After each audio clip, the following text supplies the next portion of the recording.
नमस्कार, मैं प्रवीण कुमार आप सभी का बहुत बहुत स्वागत करता हूं। तो कैसे हैं आप लोग। आज हम लोग मैट्रिसेस शुरू करने जा रहे हैं और जैसा कि आप लोग को पता ही है कि अपने लोग का पढ़ने का तरीका क्या है।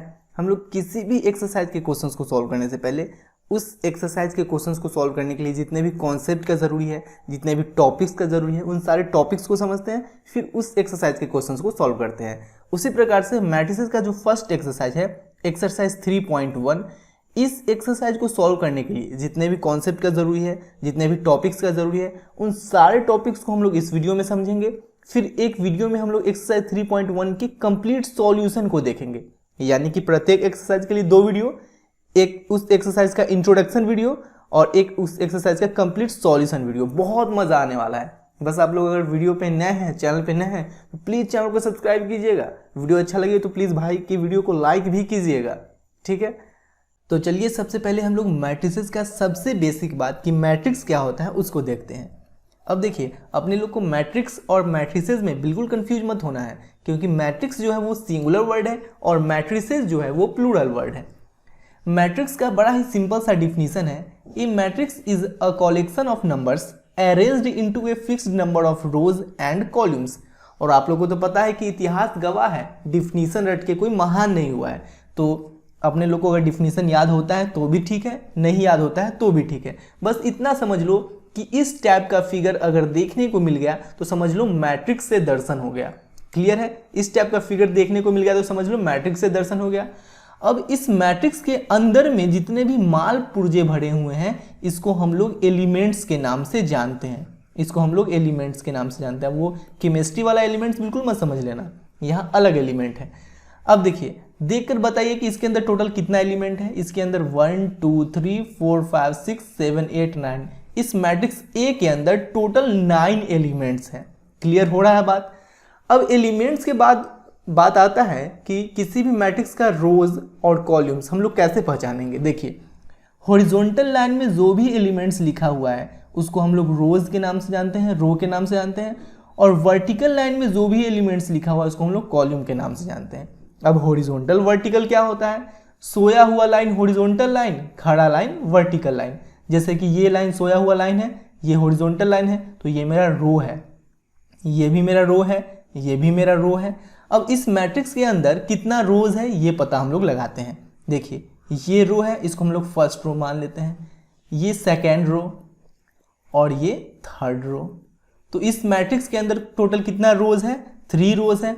अब कॉलम्स को हम लोग देखते हैं। देखिए, वर्टिकल लाइन में जो भी एलिमेंट्स लिखा हुआ है उसको हम लोग कॉलम के नाम से जानते हैं। तो ये फर्स्ट कॉलम है अपने लोग का, ये सेकेंड कॉलम है और ये थर्ड कॉलम है। तो मैट्रिक्स ए के अंदर टोटल कितना रोज है? 3 रोज है। मैट्रिक्स ए के अंदर टोटल कितना कॉलम्स है? 3 कॉलम्स है। अब रोज और कॉलम्स जब हम लोग को पता चल गया तो हम लोग से कोई पूछ सकता है कि बताइए इस मैट्रिक्स का ऑर्डर क्या है। तो ऑर्डर कैसे पता करते हैं हम लोग? देखिए, इस मैट्रिक्स में जितना भी रोज है उसको हम लोग पहले लिखते हैं। 3 रोज है तो पहले लिख दिए। अब जितना भी कॉलम्स है उसको हम लोग बाद में लिखते हैं। तो 3 कॉलम्स है तो बाद में 3 कॉलम्स लिख दिए। इसको पढ़ते कैसे हैं? 3/3। मैट्रिक्स ए का ऑर्डर क्या है? 3/3, ना कि 3 × 3 हम लोग पढ़ेंगे, 3/3। अब देखिए, जैसे कि एक और एग्जाम्पल लेते हैं। एक मैट्रिक्स ए है, यहाँ पे लिखा हुआ है 1 2 3 4। अब इसके अंदर टोटल कितना रोज है? 1 2, टोटल 2 रोज है। बाय कॉलम्स कितना है? 1 2, टोटल 2 कॉलम्स है। तो मैट्रिक्स ए का ऑर्डर क्या हो जाएगा? 2/2। ऑर्डर को हम लोग हमेशा यहीं पे लिखते हैं, ठीक है।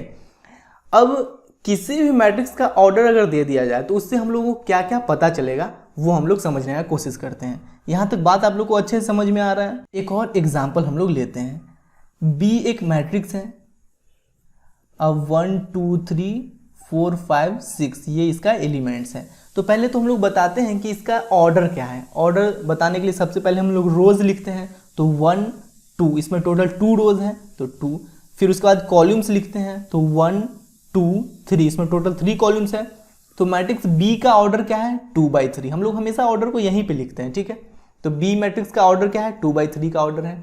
अब देखिए, इस ऑर्डर को देखकर आप लोग तो ये बता सकते हो कि मैट्रिक्स के अंदर कितना रोज है, ठीक है।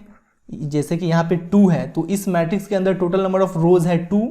अब ये कॉलम्स बताता है हम लोग को, कॉलम्स इसको देखकर आप लोग बता सकते हो कि इस मैट्रिक्स के अंदर टोटल कितना कॉलम्स है, 1 2 3, 3 कॉलम्स है। अब देखो, अगर इस दोनों को मल्टीप्लाई कर दोगे तो ये पता चल जाता है कि इस मैट्रिक्स के अंदर टोटल कितना एलिमेंट्स है। जैसे कि 2 और 3 को मल्टीप्लाई कर दिए तो आया 6।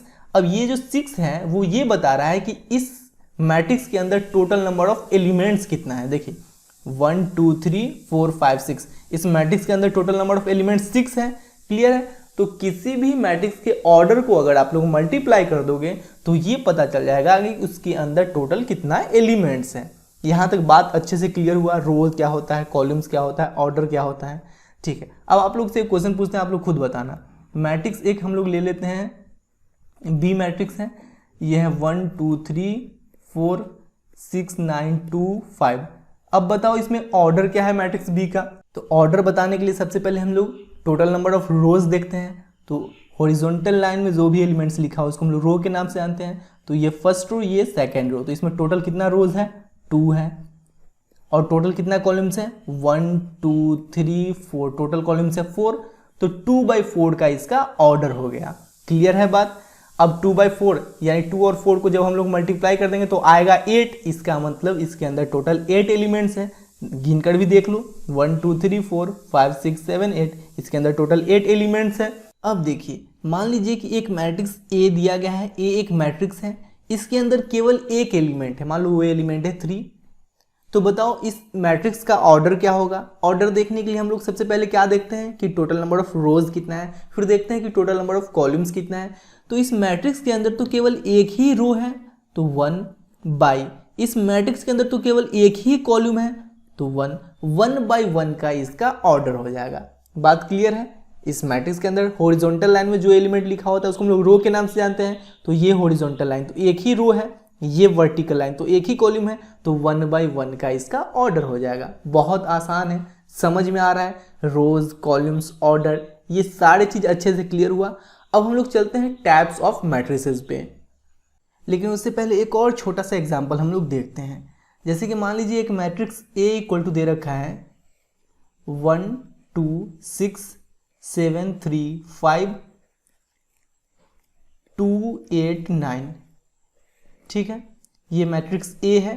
इसका ऑर्डर क्या है? ऑर्डर देखने के लिए सबसे पहले हम लोग नंबर ऑफ रोज लिखते हैं। तो 1 2 3, इसमें 3 रोज है, तो 3 बाई कॉलम कितना है, 1 2 3, 3 कॉलम है। इस मैट्रिक्स का ऑर्डर है 3/3।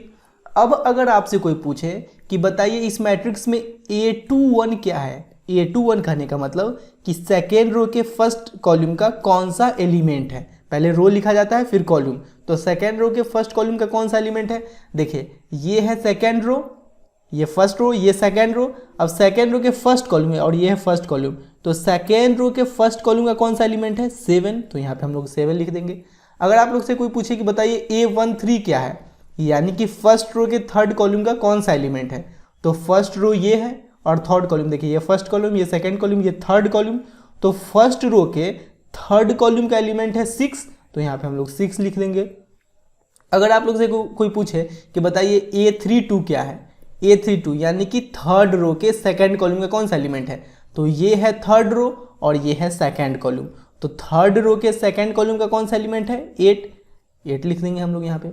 बात हुआ ना, एलिमेंट्स को पहचानने अच्छे से आ गया। अगर 9 के बारे में कोई आप लोगों से पूछे तो क्या बोलिएगा, ये थर्ड रो के थर्ड कॉलम का एलिमेंट है। देखिए 1 2 3 ये थर्ड रो और 1 2 3 ये थर्ड कॉलम, थर्ड रो के थर्ड कॉलम का एलिमेंट है, यानी कि A33 क्या है, 9। एलिमेंट अच्छे से पहचानने आ गया। अब देखिए अगर आप लोगों से कोई पूछे, एक और छोटा सा एग्जाम्पल देखिए। जैसे कि मान लीजिए एक मैट्रिक्स है जिसमें टोटल 6 एलिमेंट्स हैं, टोटल 6 एलिमेंट्स हैं। तो इस 6 एलिमेंट्स को लेकर आप लोग किस किस ऑर्डर का मैट्रिक्स बना सकते हो। जैसे कि देखिए एक मैट्रिक्स हम लोग ए बनाएंगे, ए एक मैट्रिक्स है। अब इस 6 एलिमेंट को हम लोग एक ही रो में लिख देंगे। जैसे कि मान लीजिए वो 6 एलिमेंट है 1 2 3 0 5 और 6 ले लेते हैं, 3 3 6, ये 6 एलिमेंट्स है। ठीक है, अब इस 6 एलिमेंट को लेकर एक मैट्रिक्स बना लिए। ठीक है, जिसमें केवल एक रो है, बाकी बात 6 कॉलम है। बात क्लियर हो रहा है, एक रो है 6 कॉलम है। एक और ऐसे भी तो बना सकते हैं हम लोग मैट्रिक्स कि इन सारे एलिमेंट्स को एक ही कॉलम में लिख दें। 1 2 3 0 5 6, इसमें जो है वो एक कॉलम है, बाकी बाद 1 2 3 4 5 6 रो है, ठीक है। जैसे इसका ऑर्डर है 1/6 का, एक रो है 6 कॉलम है, लेकिन इसका ऑर्डर क्या है 6/1 का, इसमें 6 रो है 1 कॉलम है। उसी प्रकार से ऐसे भी तो लिख सकते हैं, एक मैट्रिक्स हम लोग ले लेंगे जिसमें ऐसे भी तो लिख सकते हैं 1 2 3 0 3 0 5 6 5 6, इस 6 एलिमेंट्स को लेकर इस टाइप से भी तो एक मैट्रिक्स हम लोग बना सकते हैं। इसका ऑर्डर क्या हो गया 1 2 3/1 2, 3/2 का इसका ऑर्डर हो गया। इसमें 3 रोज है 2 कॉलम्स है। लेकिन देखिए हम लोग को इतना करने का बिल्कुल ज़रूरत नहीं है, ये सब करने का बिल्कुल ज़रूरत नहीं है। अगर आप लोग से कोई पूछे कि एक मैट्रिक्स है जिसमें 6 एलिमेंट्स हैं, तो आप लोग किस किस ऑर्डर का मैट्रिक्स बना सकते हो इससे, तो सिंपल सा देखना है। देखिए 6 एलिमेंट है तो 1/6 का हम लोग मैट्रिक्स बना सकते हैं, जिसमें एक रो है 6 कॉलम है। 6/1 का बना सकते हैं, जिसमें 6 रो है और 1 कॉलम है। अब देखिए 2/3 का बना सकते हैं, जिसमें 2 रोज है 3 कॉलम्स है। इस दोनों को मल्टीप्लाई करके 6 ही आना चाहिए, क्योंकि इस दोनों को मल्टीप्लाई करते हैं तो टोटल नंबर ऑफ एलिमेंट्स पता चलता है ना, और टोटल नंबर ऑफ एलिमेंट्स क्या है 6। तो 2/3 का हम लोग मैट्रिक्स बना सकते हैं जिसमें 2 रोज है 3 कॉलम्स है, या 3/2 का हम लोग मैट्रिक्स बना सकते हैं जिसमें 3 रोज है 2 कॉलम्स है, ठीक है। तो अगर किसी मैट्रिक्स में 6 एलिमेंट है तो टोटल 4 टाइप्स का ऑर्डर, 4 ऑर्डर का हम लोग मैट्रिक्स बना सकते हैं, ठीक है। उसी प्रकार से मान लीजिए आप लोगों से पूछे कि एक मैट्रिक्स में टोटल 10 एलिमेंट्स हैं, या 12 ले लेते हैं, एक मैट्रिक्स में टोटल 12 एलिमेंट्स हैं, तो किस किस ऑर्डर का मैट्रिक्स आप लोग इस एलिमेंट्स को लेकर बना सकते हो। पहले तो 1/12 का बना सकते हो, जिसमें 1 रो है 12 कॉलम्स है। फिर दूसरा 12/1 का बना सकते हो, जिसमें 12 रोज है 1 कॉलम्स है। तीसरा 2/6 का बना सकते हो, जिसमें 2 रोज है 6 कॉलम्स है। और 6/2 का भी बना सकते हो, जिसमें 6 रोज है 2 कॉलम्स है। अब देखिए 3/4 का भी एक मैट्रिक्स बना सकते हो, जिसमें 3 रोज है 4 कॉलम्स है। या 4/3 का भी तो बना सकते हो, जिसमें 4 रोज है 3 कॉलम्स है। बस इतना सारा हम लोग बना सकते हैं, यानी कि 1 2 3 4 5 6, टोटल 6 ऑर्डर का हम लोग मैट्रिक्स बना सकते हैं 12 एलिमेंट्स को लेकर। बात क्लियर हुआ, अच्छे से समझ में आया ये पॉइंट। अब चलिए हम लोग चलते हैं टाइप्स ऑफ मैट्रिसेस में। बस इतना बात याद रखिएगा कि जिस भी ऑर्डर का हम लोग मैट्रिक्स बनाया, उस ऑर्डर के रोज और कॉलम को मल्टीप्लाई करने के बाद टोटल नंबर ऑफ एलिमेंट्स के इक्वल वैल्यू आना चाहिए। जैसे देखिए 4/3 का हम लोग ले रहे हैं, तो 4 और 3 को मल्टीप्लाई करेंगे तो 12 के इक्वल आ गया। 3/4 को मल्टीप्लाई करेंगे तो 12 के इक्वल आ गया, या 1/12 को मल्टीप्लाई करेंगे तो 12 के इक्वल आ गया। बस इतना समझिए कि जिस ऑर्डर का भी हम लोग मैट्रिक्स लेंगे, उसके रोज और कॉलम्स को मल्टीप्लाई करने के बाद टोटल नंबर ऑफ एलिमेंट्स के इक्वल वैल्यू आना चाहिए। क्लियर है बात। अब टाइप्स ऑफ मैट्रिसेस में सबसे पहले है कॉलम मैट्रिक्स। कॉलम मैट्रिक्स नाम से ही स्पष्ट है कि वैसा मैट्रिक्स जिसमें केवल एक कॉलम हो उसको हम लोग कॉलम मैट्रिक्स बोलते हैं। बाकी बात कितना भी रो हो सकता है, रो से मतलब नहीं है हम लोग को, बस एक कॉलम होना चाहिए, उसको हम लोग कॉलम मैट्रिक्स बोलते हैं। जैसे कि यहाँ पे एक मैट्रिक्स ए दिया गया है। अब इस मैट्रिक्स को देखकर बताइए आप लोग कि इस मैट्रिक्स का ऑर्डर क्या है। ऑर्डर देखने के लिए सबसे पहले हम लोग क्या देखते हैं, टोटल नंबर ऑफ रोज। फिर क्या देखते हैं, टोटल नंबर ऑफ कॉलम्स। तो देखिए हॉरिजॉन्टल लाइन यही ना रो कहलाता है, तो इसमें ये 1 2 3 4, इसमें टोटल 4 रो है। बाई कॉलम कितना है, वर्टिकल लाइन एक कॉलम है इसमें केवल, तो 4/1 का इसका ऑर्डर है ना। तो ये कॉलम मैट्रिक्स है जिसमें कॉलम से केवल एक हो, बाकी बात रो कितना भी हो सकता है, उससे अपने लोग को कोई मतलब नहीं है। जैसे कि एक मैट्रिक्स बी दे रखा है 2 4, अब इसका ऑर्डर क्या है 1 2, इसमें 2 रोज हैं। बाई कॉलम कितना है, 1 कॉलम है। अब कॉलम 1 है, इसका मतलब ये कॉलम मैट्रिक्स है, ठीक है। इसलिए कॉलम मैट्रिक्स को जनरली इस फॉर्म में रिप्रेजेंट किया जाता है, जहाँ पे Aij जो है इसके अंदर के एलिमेंट्स को रिप्रेजेंट करता है, और m/1 जो है वो इस मैट्रिक्स के ऑर्डर को रिप्रेजेंट करता है। देखिए 1 तो हमेशा फिक्स रहेगा कॉलम मैट्रिक्स में, क्योंकि नंबर ऑफ कॉलम तो एक ही होगा।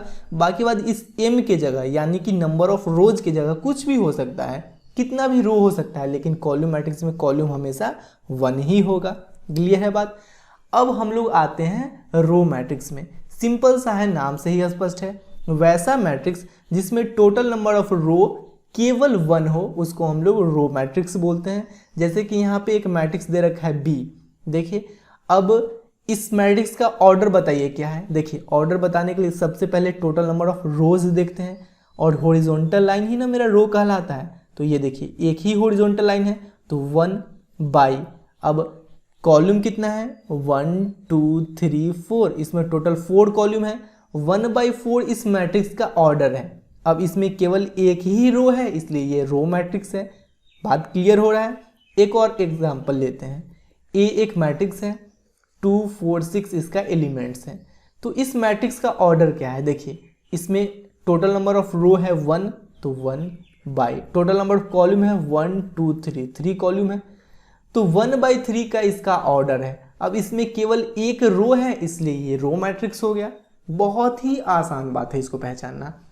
जनरली हम लोग रो मैट्रिक्स को इस फॉर्म में रिप्रेजेंट करते हैं, जहाँ पे Bij जो है इसके अंदर के एलिमेंट्स को रिप्रेजेंट करता है, और 1/n रो मैट्रिक्स के ऑर्डर को रिप्रेजेंट करता है। जहाँ पे 1 क्या है, 1 तो रो है, हमेशा फिक्स ही रहेगा कि रो मैट्रिक्स में केवल एक ही रो है, लेकिन n यानी कि नंबर ऑफ कॉलम की जगह कुछ भी हो सकता है।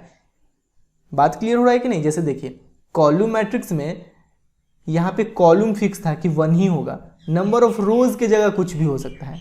उसी प्रकार से रो मैट्रिक्स में रो फिक्स है, बाकी बात कॉलम की जगह कुछ भी हो सकता है। ठीक है, अब हम लोग आते हैं स्क्वायर मैट्रिक्स में। देखिए स्क्वायर मैट्रिक्स का बड़ा ही सिंपल सा फंडा है। वैसा मैट्रिक्स जिसमें टोटल नंबर ऑफ रोज और total number of columns equal हो उसको हम लोग स्क्वायर मैट्रिक्स बोलते हैं। जैसे कि अगर इस मैट्रिक्स का ऑर्डर पूछा जाए आप लोग से, तो बताइए ऑर्डर क्या है। ऑर्डर बताने के लिए सबसे पहले हम लोग टोटल नंबर ऑफ रोज देखते हैं। तो देखिए 1 2 3, इसमें टोटल 3 रोज हैं, तो 3 बाई टोटल कॉलम्स कितना है 1 2 3, इसमें टोटल 3 कॉलम्स हैं। अब 3/3 इस मैट्रिक्स का ऑर्डर है। देखिए यहाँ पे नंबर ऑफ रोज और नंबर ऑफ कॉलम्स दोनों इक्वल हैं, इसलिए ये एक स्क्वायर मैट्रिक्स है। ठीक है, एक और एग्जांपल लेते हैं। जैसे कि बी एक मैट्रिक्स है, इसका एलिमेंट्स है 1 2 6 8। ठीक है, अब इसका ऑर्डर क्या है पहले ये बताइए। देखिए 1 2, इसमें टोटल नंबर ऑफ रोज है 2 बाई कॉलम्स कितना है 1 2, इसमें टोटल कॉलम्स है 2, 2/2 इस मैट्रिक्स का ऑर्डर है। देखिए यहाँ पे नंबर ऑफ रोज और नंबर ऑफ कॉलम्स दोनों इक्वल है, इसलिए ये एक स्क्वायर मैट्रिक्स है। एक और एग्जांपल लेते हैं। ए एक मैट्रिक्स है जिसके अंदर एक एलिमेंट है 2, केवल एक ही एलिमेंट है। ठीक है, अब इस मैट्रिक्स का ऑर्डर बताइए क्या है। इस मैट्रिक्स का ऑर्डर है 1/1 का, क्योंकि इसमें केवल एक रो है और एक ही कॉलम है, तो 1/1 इसका ऑर्डर हो गया। अब देखिए यहाँ भी नंबर ऑफ रो और नंबर ऑफ कॉलम दोनों इक्वल है, इसलिए ये एक स्क्वायर मैट्रिक्स है।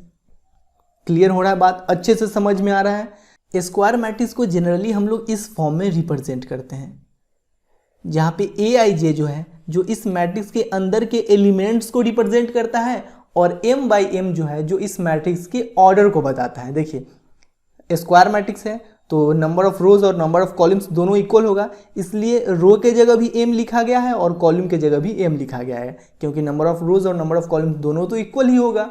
अब बात आता है कि डायगोनल एलिमेंट्स क्या होता है। डायगोनल एलिमेंट्स क्या होता है, देखिए किसी भी स्क्वायर मैट्रिक्स में सेम रो के सेम कॉलम का एलिमेंट डायगोनल एलिमेंट्स कहलाता है। जैसे कि फर्स्ट रो के फर्स्ट कॉलम का एलिमेंट ये वाला, सेकेंड रो के सेकेंड कॉलम का एलिमेंट ये वाला, थर्ड रो के थर्ड कॉलम का एलिमेंट ये एलिमेंट, ये तीनों एलिमेंट्स डायगोनल एलिमेंट्स हैं। जैसे कि अगर इस मैट्रिक्स में बात करें तो ये दोनों एलिमेंट्स डायगोनल एलिमेंट्स हैं। जैसे कि अगर इस मैट्रिक्स में बात करें तो ये तीनों एलिमेंट्स डायगोनल एलिमेंट्स हैं।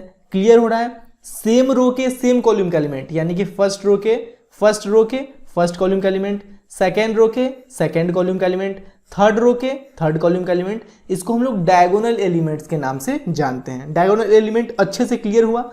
अब आते हैं कि डायगोनल मैट्रिक्स क्या होता है। देखिए डायगोनल मैट्रिक्स बड़ा ही सिंपल सा है, ध्यान से सुनिएगा। वैसा स्क्वायर मैट्रिक्स जिसमें डायगोनल एलिमेंट को छोड़कर बाकी बाद सारा एलिमेंट जीरो हो, उसको हम लोग डायगोनल मैट्रिक्स के नाम से जानते हैं। बात क्लियर हो रहा है।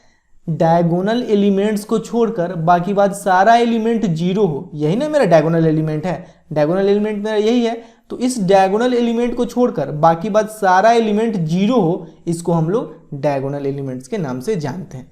अब देखिए ये जो ए एक मैट्रिक्स है इसके अंदर केवल एक ही एलिमेंट है, इसका ऑर्डर क्या है 1 बाई 1 का, इसमें एक रो है और एक कॉलम है, 1 बाई 1 इसका ऑर्डर है। अब देखिए डायगोनल एलिमेंट तो इसमें यही है, बाकी कोई और एलिमेंट है ही नहीं, तो जीरो कैसे होगा, इसलिए ये भी एक डायगोनल मैट्रिक्स है।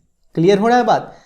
अब बात आता है कि डायगोनल मैट्रिक्स को रिप्रेजेंट कैसे किया जाता है। देखिए मान लेते हैं कि ए एक मैट्रिक्स है, इसके अंदर के एलिमेंट को हम लोग ए आई जे से रिप्रेजेंट कर रहे हैं। जैसे कि यहाँ पे बी एक मैट्रिक्स लिया गया है, इसके अंदर के एलिमेंट को बी आई जे से रिप्रेजेंट किया जा रहा है। तो क्या दिक्कत है, हम लोग ए एक मैट्रिक्स ले लिए हैं, इसके अंदर के एलिमेंट को ए आई जे से रिप्रेजेंट किया जा रहा है। अब चूंकि डायगोनल मैट्रिक्स एक स्क्वायर मैट्रिक्स होता है, इसलिए इसमें नंबर ऑफ रोज और नंबर ऑफ कॉलम्स दोनों इक्वल होगा, तो यहाँ पे इसके ऑर्डर को हम लोग m बाई एम का मान लेते हैं। ठीक है।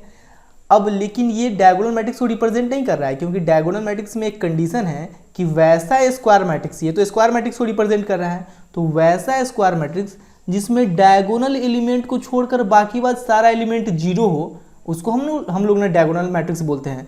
तो यहाँ पे एक कंडीशन लिख देते हैं, if a i J equal to zero when i not equal to j. अब इसका क्या मतलब हो गया, देखिए ये जो एलिमेंट है ये फर्स्ट रो के सेकेंड कॉलम का एलिमेंट है, ये जो एलिमेंट है ये फर्स्ट रो के थर्ड कॉलम का एलिमेंट है। ठीक है। ये जो एलिमेंट है जीरो, ये सेकेंड रो के फर्स्ट कॉलम का एलिमेंट है, तो A21। देखिए यहाँ पे a i J equal to zero होगा when i not equal to j. इसके कहने का मतलब है कि रो और कॉलम कभी इक्वल नहीं होना चाहिए। यहाँ देखिए रो 1 है तो कॉलम 2 है, रो 1 है तो कॉलम 3 है, यहाँ पे रो 2 है तो कॉलम 1 है, यानी कि अगर रो और कॉलम इक्वल हो जाएगा तो वो कभी जीरो नहीं होगा। जैसे देखिए ये फर्स्ट रो के फर्स्ट कॉलम का एलिमेंट है, ये जीरो नहीं ना है, ये सेकेंड रो के सेकेंड कॉलम का एलिमेंट है A22, तो ये जीरो नहीं ना है, ये थर्ड रो के थर्ड कॉलम का एलिमेंट है A33, तो ये जीरो नहीं ना है। इसलिए यहाँ पे लिखा गया है कि ए आई जे तो जीरो होगा, लेकिन आई और जे यानी कि रो और कॉलम कभी इक्वल नहीं होगा। रो कॉलम अगर इक्वल होगा तो वो जीरो के बराबर नहीं होगा, क्योंकि वो तो डायगोनल एलिमेंट है और डायगोनल एलिमेंट जीरो नहीं होना चाहिए। डायगोनल एलिमेंट को छोड़कर बाकी बात सारा एलिमेंट जीरो के बराबर होना चाहिए। क्लियर हो रहा है ना बात अच्छे से। अब आगे बढ़ें। अब बात आता है कि स्केलर मैट्रिक्स क्या है। स्केलर मैट्रिक्स का बड़ा ही सिंपल सा लफड़ा है। देखिए वैसा डायगोनल मैट्रिक्स, स्केलर मैट्रिक्स भी एक डायगोनल मैट्रिक्स ही है, लेकिन वैसा डायगोनल मैट्रिक्स जिसमें डायगोनल एलिमेंट इक्वल हो उसको हम लोग स्केलर मैट्रिक्स के नाम से जानते हैं। जैसे कि देखिए ये एक डायगोनल मैट्रिक्स है। डायगोनल मैट्रिक्स क्यों है, क्योंकि डायगोनल एलिमेंट को छोड़कर बाकी बात सारा एलिमेंट जीरो के बराबर है, तो ये डायगोनल मैट्रिक्स है। लेकिन यहाँ पे जो डायगोनल एलिमेंट है ये इक्वल है, ये तीनों √3 ही है। अब डायगोनल एलिमेंट इक्वल हो और बाकी बात सारा एलिमेंट जीरो के बराबर हो तो ये स्केलर मैट्रिक्स के नाम से जाना जाता है। जैसे कि यहाँ देखिए यहाँ भी डायगोनल एलिमेंट्स इक्वल है और बाकी बात सारा एलिमेंट जीरो है, तो ये स्केलर मैट्रिक्स है। यहाँ भी देखिए ये तो 1 बाई 1 ऑर्डर का है ही, तो ये स्केलर मैट्रिक्स भी होगा, डायगोनल मैट्रिक्स भी होगा, स्क्वायर मैट्रिक्स भी होगा। ठीक है, बड़ा ही सिंपल सा है स्केलर मैट्रिक्स को याद रखना। समझ में आ रहा है ना अच्छे से, एक एक बात क्लियर हो रहा है ना अच्छे से।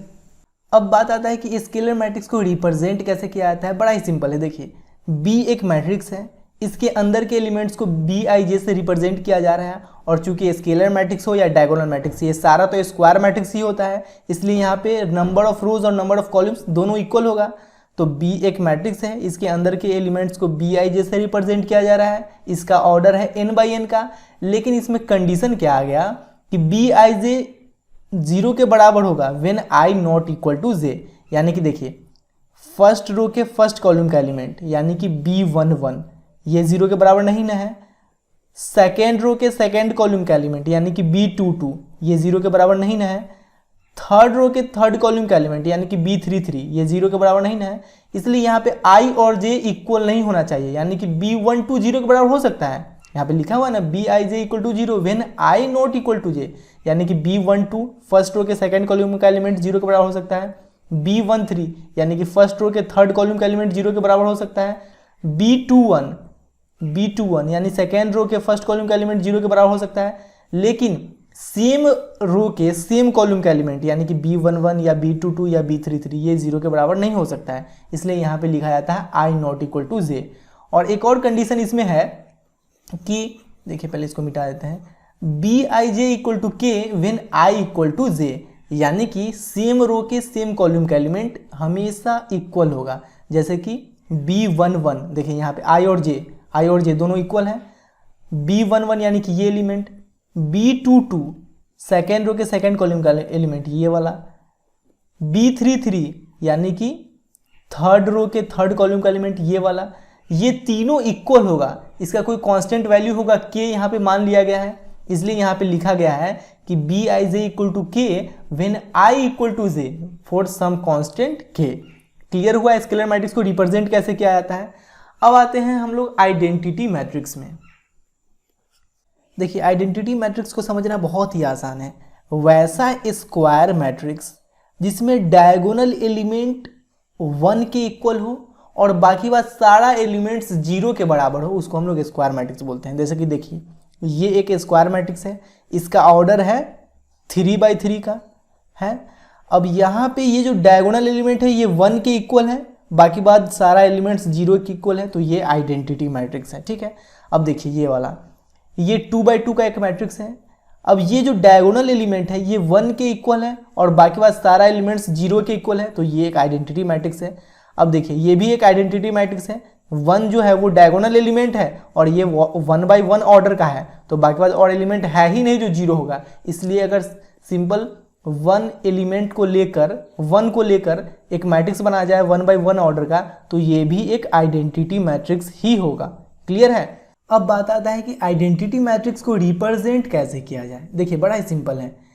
ए एक मैट्रिक्स है, इसके अंदर के एलिमेंट को हम लोग ए आई जे से रिप्रेजेंट कर रहे हैं, और चूंकि आइडेंटिटी मैट्रिक्स एक स्क्वायर मैट्रिक्स है इसलिए इसका नंबर ऑफ रोज और नंबर ऑफ कॉलम्स दोनों इक्वल होगा, इसलिए इसके ऑर्डर को n/n ले लिया गया है, जहाँ पे नंबर ऑफ रोज और नंबर ऑफ कॉलम्स ये दोनों इक्वल है। अब देखिए ये तो स्क्वायर मैट्रिक्स का फॉर्म हो गया कि स्क्वायर मैट्रिक्स को ये रिप्रेजेंट कर रहा है, लेकिन स्क्वायर मैट्रिक्स में कंडीशन क्या है कि डायगोनल एलिमेंट 1 के इक्वल है, इसलिए यहाँ पे लिखा गया है कि a i J equal to 1 if i equal to j. I equal to j कहने का क्या मतलब, फर्स्ट रो के फर्स्ट कॉलम का एलिमेंट 1 के बराबर होना चाहिए। जहाँ पे ये देखिए रो ये कॉलम, फर्स्ट रो के फर्स्ट कॉलम का एलिमेंट 1 के बराबर होना चाहिए, सेकेंड रो के सेकेंड कॉलम का एलिमेंट 1 के बराबर होना चाहिए, थर्ड रो के थर्ड कॉलम का एलिमेंट 1 के बराबर होना चाहिए। बात क्लियर हो रहा है कि नहीं। यानी कि a i J equal to 1 if i equal to j, और यहाँ पे देखिए आई जे इक्वल है, आई जे इक्वल है, आई जे इक्वल है। ये मेरा फर्स्ट रो के फर्स्ट कॉलम का एलिमेंट है, ये सेकंड रो के सेकंड कॉलम का एलिमेंट है, ये थर्ड रो के थर्ड कॉलम का एलिमेंट है। ये देखिए ये तीनों 1 के इक्वल है। अब आता है बात की a i J equal to 0 if i not equal to जे, यानी कि आई और जे अगर इक्वल नहीं होगा तो वो एलिमेंट 0 के बराबर होगा। जैसे कि A12 फर्स्ट रो के सेकंड कॉलम का एलिमेंट, फर्स्ट रो के सेकंड कॉलम का एलिमेंट ये 0 के बराबर होगा। A13 फर्स्ट रो के थर्ड कॉलम का एलिमेंट ये 0 के बराबर होगा। A21 यानी कि सेकंड रो के फर्स्ट कॉलम का एलिमेंट ये 0 के बराबर होगा। लेकिन A22 0 के बराबर नहीं होगा। अगर रो और कॉलम इक्वल हो गया, रो और कॉलम इक्वल हो गया तो उसका वैल्यू 1 के बराबर होगा। ठीक है, इसलिए इसके रिप्रेजेंट करने का बड़ा ही सिंपल सा तरीका है कि एक मैट्रिक्स है ए जिसके अंदर के एलिमेंट्स को हम लोग ए आई जे से रिप्रेजेंट कर रहे हैं, n/n इसका ऑर्डर है।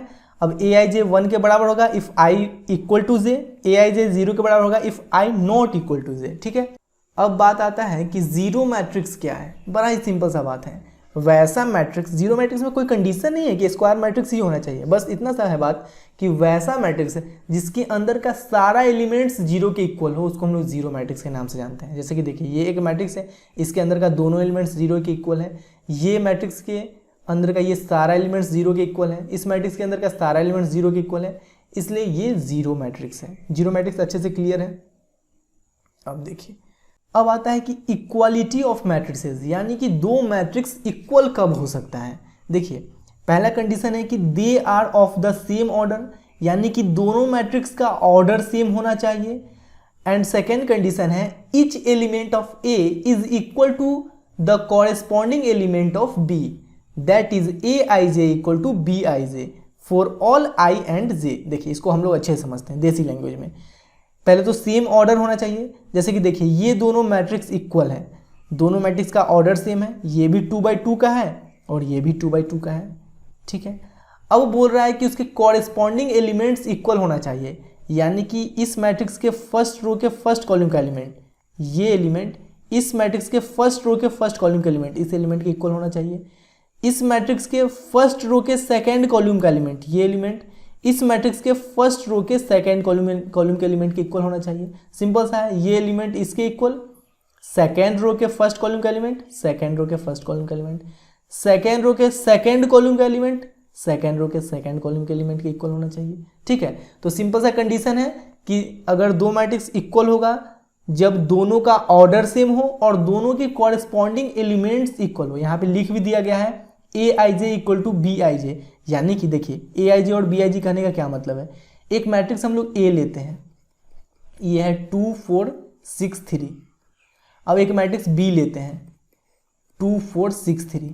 देखिए मैट्रिक्स a और मैट्रिक्स b इक्वल है, दोनों मैट्रिक्स का ऑर्डर सेम है, ये भी 2/2 का है, ये भी 2/2 का है। अब देखिए इसके फर्स्ट रो के फर्स्ट कॉलम का एलिमेंट a11, इसके फर्स्ट रो के फर्स्ट कॉलम का एलिमेंट b11 के इक्वल है, इसलिए यहां पे बोला गया है aij इक्वल टू bij। अब देखिए इसके फर्स्ट रो के सेकंड कॉलम का एलिमेंट ये 4, इसके फर्स्ट रो के सेकंड कॉलम के एलिमेंट के इक्वल है, तो यहां पे लिखेंगे a12 यानी कि फर्स्ट रो के सेकंड कॉलम का एलिमेंट b12 के इक्वल है, यानी कि फर्स्ट रो के सेकंड कॉलम के एलिमेंट के इक्वल है, b12 के इक्वल है। ठीक है, तो बहुत ही आसान है समझना। इक्वालिटी ऑफ मैट्रिसेस आप लोग को अच्छे से क्लियर हुआ। जैसे कि मान लीजिए यहाँ पे बोला गया है कि ये दोनों मैट्रिक्स इक्वल है, तो x का वैल्यू बताइए। तो देखिए ये फर्स्ट रो के फर्स्ट कॉलम का एलिमेंट है x, यानी कि ये एलिमेंट ये फर्स्ट रो के फर्स्ट कॉलम के एलिमेंट यानी कि इसके इक्वल होगा, तो x का वैल्यू हो जाएगा -1.5। अब y का वैल्यू क्या हो जाएगा, y का वैल्यू हो जाएगा 0। z का वैल्यू क्या हो जाएगा, z का वैल्यू हो जाएगा 2। ये जो है वो सेकेंड रो के फर्स्ट कॉलम का एलिमेंट है, तो इसके सेकेंड रो के फर्स्ट कॉलम के एलिमेंट इसके इक्वल होगा, तो z का वैल्यू हो जाएगा 2। अब a का वैल्यू क्या हो जाएगा √6, b का वैल्यू क्या हो जाएगा 3, c का वैल्यू क्या हो जाएगा 2। क्लियर हुआ, अच्छे से समझ में आया बात। Equality of matrices